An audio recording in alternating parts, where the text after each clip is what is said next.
Bhojpuri industry में कोई सोचा तक नहीं था कि हमारे भोजपुरी इंडस्ट्री में भी केजीएफ फिल्म आ सकती है, मगर आ चुकी है। जिस फिल्म का नाम है संघर्ष 2। इस फिल्म को हमारे भोजपुरी इंडस्ट्री के हिट मशीन खेसारी लाल यादव जी बनाए हैं।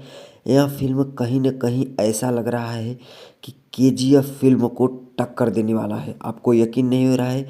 जैसे रॉकी भाई ने पुलिस स्टेशन में पहुंचकर गन से पूरी पुलिस स्टेशन को तबाह कर देते हैं, वैसे ही कहीं न कहीं खेसारी लाल यादव जी का यह फिल्म भी लग रहा है कि केजीएफ फिल्म को टक्कर देगा। जैसा कि आप देख सकते हैं, जैसे केजीएफ में रॉकी भाई बंदूक लेकर पूरे पुलिस स्टेशन को तबाह कर दिए थे, वैसे हमारे भोजपुरी इंडस्ट्री के हिट मशीन खेसारी लाल यादव जी भी गन को लेकर कहीं न कहीं तबाह कर रहे हैं। हमारे भोजपुरी इंडस्ट्री में ऐसा कोई पहला शेर है जो कि साउथ फिल्म को टक्कर देने वाली भोजपुरी में फिल्म बनाया है।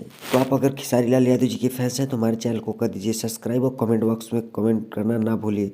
ऐसे ही खेसारी लाल यादव जी के रिलेटेड वीडियो देखने के लिए हमारे चैनल से जुड़ जाइए, सब्सक्राइब का बटन दबा लीजिए, बेल आइकन को प्रेस कर दीजिए ताकि मैं जो भी नया वीडियो अपलोड करूँ उसका नोटिफिकेशन सबसे पहले आप तक पहुँचे। जय भोजपुरी समाज।